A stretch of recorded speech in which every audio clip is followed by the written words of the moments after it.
everybody, Hebro77 here. And I've been having problems with this microphone here lately, so those of you who are on an Android device or an iPhone might want to turn your volume way up or put in your earbuds. That would be the best way to listen to this. But today, we will be discussing one of my favorite movies of all time. And that is Falling Down, starring Michael Douglas. Before we begin, if you like my content, please don't forget to subscribe to watch more videos like this one.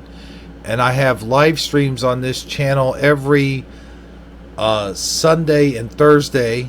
I said that kind of backwards, but we try to have them every Thursday and Sunday. But anyway, Michael Douglas, by the way, little trivia for you.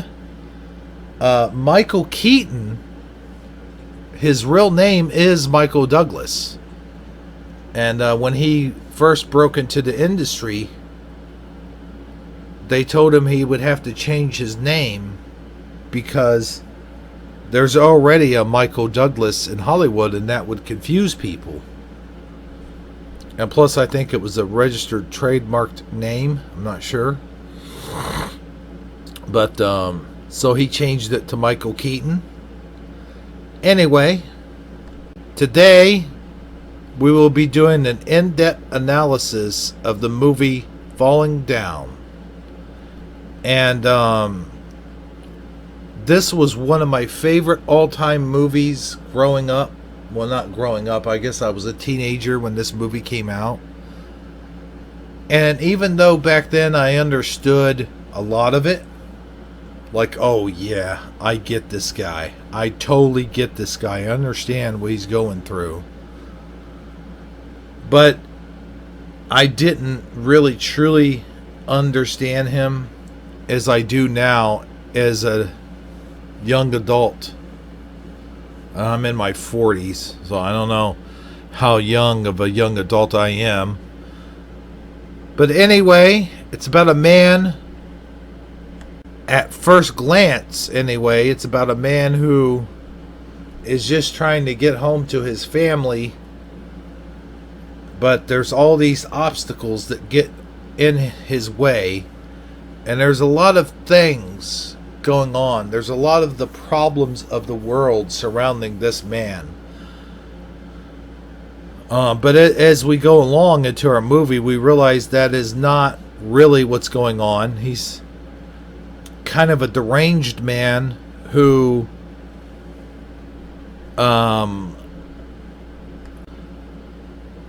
separated from his wife, and she has a restraining order against him. Spoiler alerts here.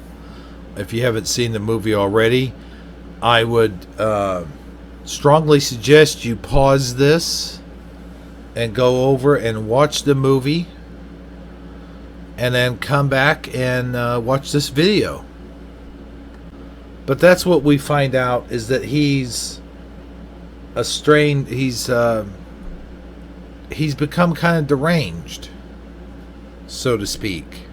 He is fired. He has lost his job, and he essentially starts descending into madness. It's these things of the world, the problems of the world that cause him to ascend into the madness. And we will go over these things as we watch clips from the video, little by little, and I will point them out to you. But it's when he realizes how badly he misses his daughter and wants to be with her. It is her birthday, and so he's had enough. At the beginning of this movie, we are to empathize with the guy we as the audience are to be in his shoes, and for the first half of the movie we are with him on this journey until he eventually goes too far and actually ends up killing somebody. And then we are slowly seeing the sad and slow descent into madness that this guy has. He becomes a deranged madman who we then fear for his wife and daughter of what he might do. But before that time, we are totally with this guy. Like, who hasn't gone into a McDonald's or a Hardee's or a Burger King or whatever past breakfast time and wanted some breakfast? Like, who hasn't had that shift at work that went from 5 a.m. to 11 a.m. and wanted breakfast? But when we got there, there was no breakfast to be had because they switched over to the lunch menu. Now, a lot of this stuff is outdated, like the whole breakfast menu thing, because now you can get breakfast anytime at McDonald's, at least. But back then, that was kind of a big deal. People were always trying to get breakfast past 11:30, and if you got in there, it was 10:30 at my region, but some places it was 11 or 11:30 in this case, and that was sort of a big deal. You'd have a long, hard day of work, and all you wanted was some breakfast, right? So you stop and you try to get some breakfast, and there was no breakfast to be had, or maybe you got up a little late that day and didn't start getting ready to about 10:30, and then you get there and it's 11, and you're like, oh man, I'm so late. You know, even as a little kid, when I saw I wasn't a little kid, but a young man, I saw this movie, and I drew like a small comic book of it. Like, I drew like this guy going through all these problems that he was going through. But we'll get into that as the movie progresses. I think this is just an absolutely brilliant performance on Michael Douglas's part. So, at the beginning of the movie, right here, we see him. He's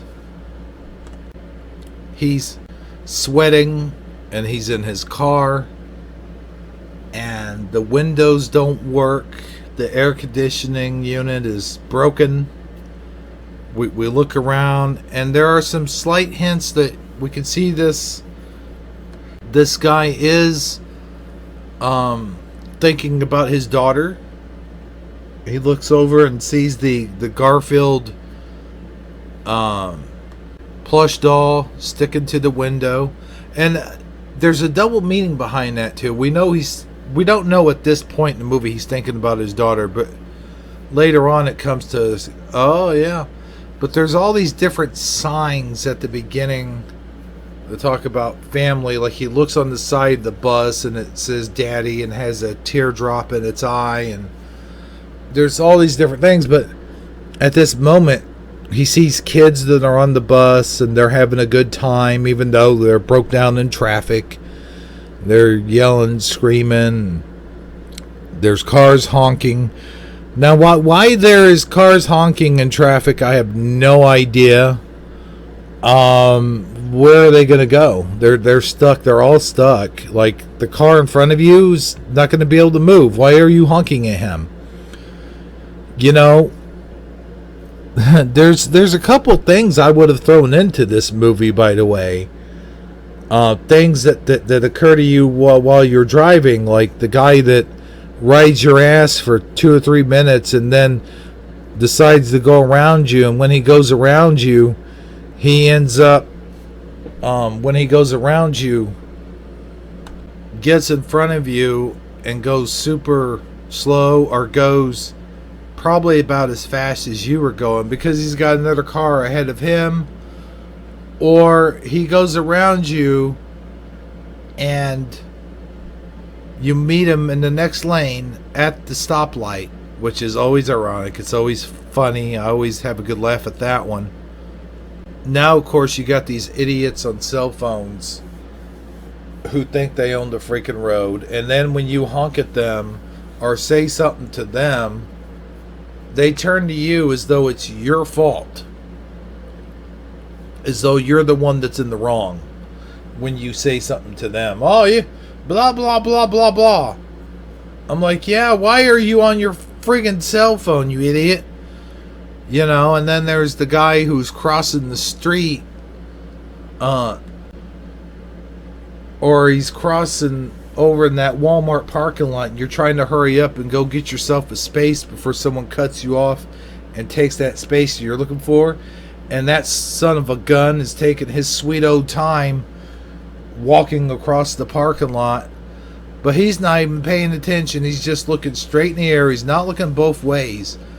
I'm sorry, but when I was a kid, I was always taught to look both ways.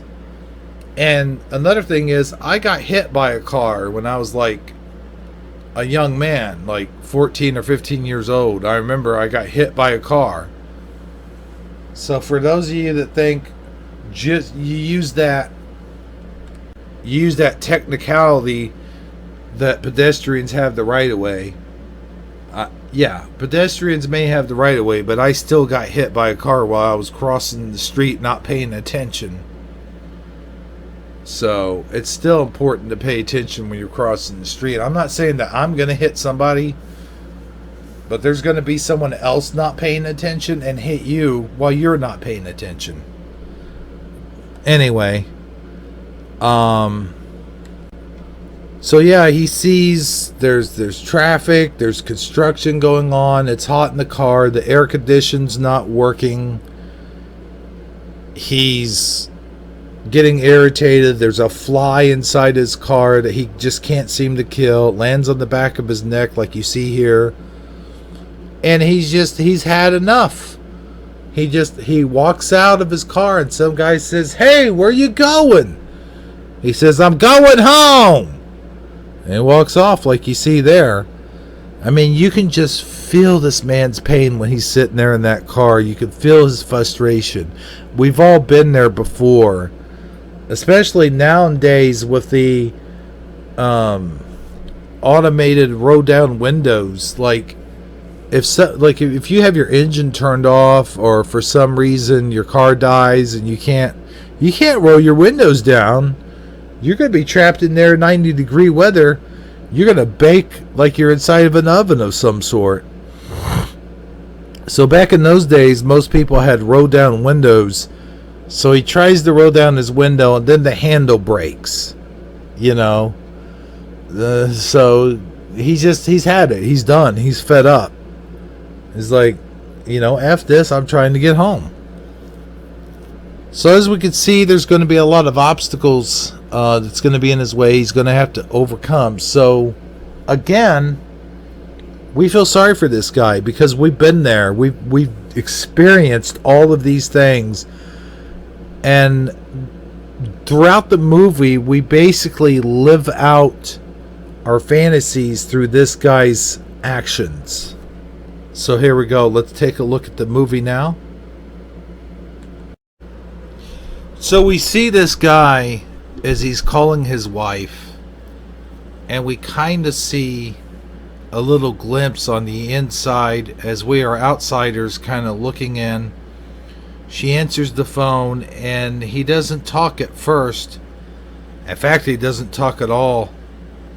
And we see him, the very first obstacle he's going to run into, which I forgot. The first obstacle is this Korean store that he walks into. It's just your average convenience store. How many of us remember, like in the 90s as we were kids, or even young adults walking into these convenience stores that weren't quite so convenient, if you will? They,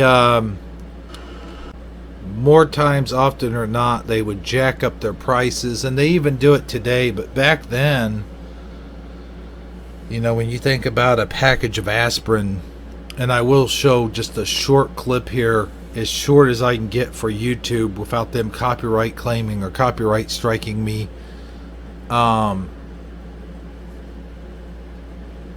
We see, batteries nowadays, or name brand batteries, are what, like $4 and something, when you can get the generic brand for like $2, like $2.50 at the dollar store or whatever.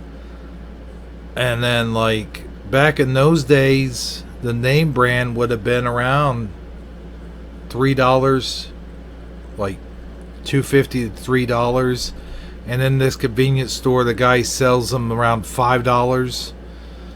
So you did have a lot of that going on. You had a lot of price jacking in your so-called convenience stores.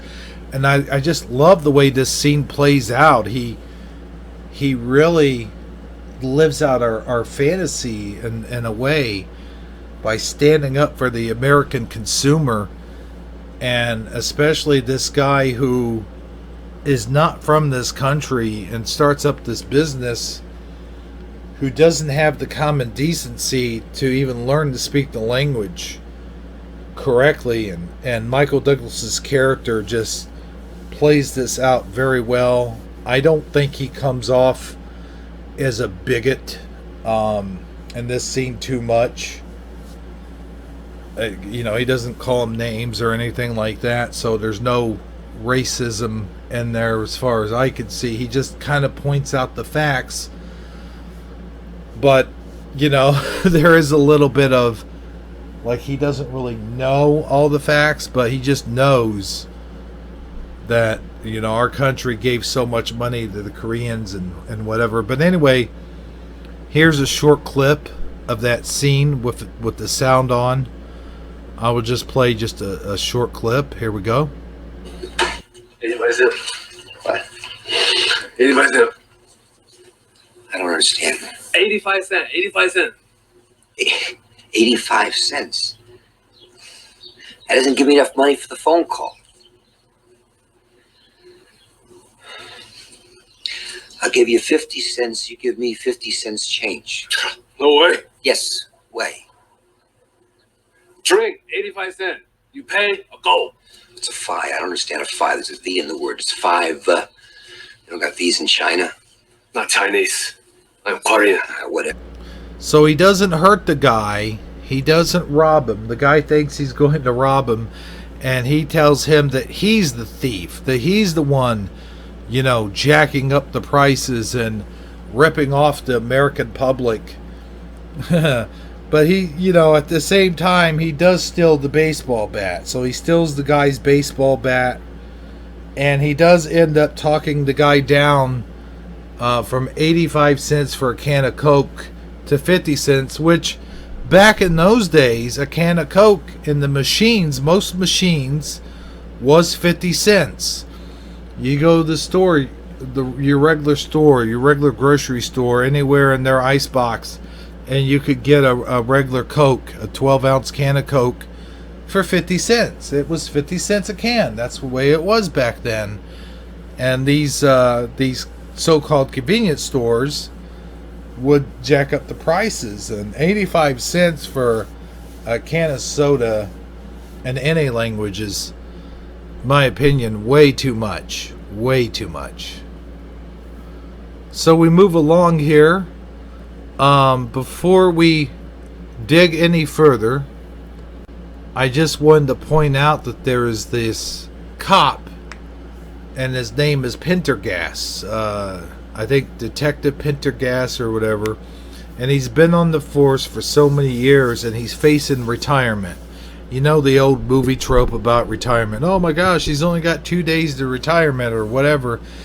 And these guys, the cops in the station, they're ribbing him. They're giving him the usual, send-off or whatever. And it is what it is.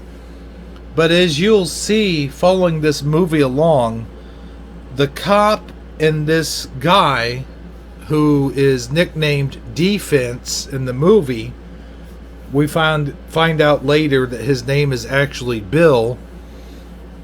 But, their lives kind of run parallel. You got the cop who's, ending near retirement, and his chief is giving him a hard time because he's wanting to retire early, and he has a desk job, and supposedly, we learned that he got shot and wounded at some point.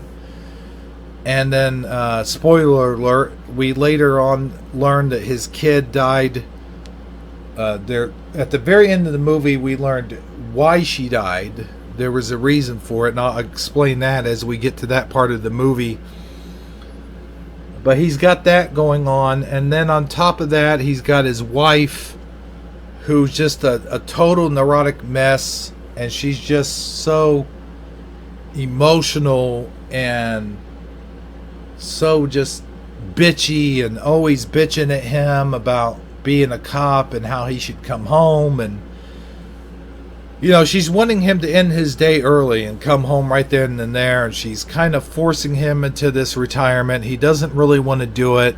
She's forcing him to move to Arizona, and they sort of see how handpicked he is, and they see how and they push his buttons throughout this movie, and especially his chief. And then there's this other guy who's partnered up with his old partner, who is a female cop, and she plays a big role in this movie as well, as we'll see later on. And she has this partner, and he's kind of a dick, and he's pushing Pendergast's buttons during the whole movie, and eventually he gets sick of it. And it's kind of interesting because when we see defense is doing all of these things that he's doing to an extreme. Like when he walks into the Whammy Burger, and we'll get to that scene later, he pulls out the gun, because they stop serving breakfast at 11:30. He smashes up the guy's store with baseball bat, and all that crazy things that he's doing, which is way beyond outside the law. Pendergast is more self-controlled. He doesn't live out all these fantasies that this guy defense is actually doing. This guy defense is actually going off the deep end, and he's doing all this stuff that if Pendergast wasn't a cop and he wasn't working on one side of the law, you can easily see how he would be working on the other side of the law. And eventually he lets this guy get to him to the point where he punches him out. He punches his lights out.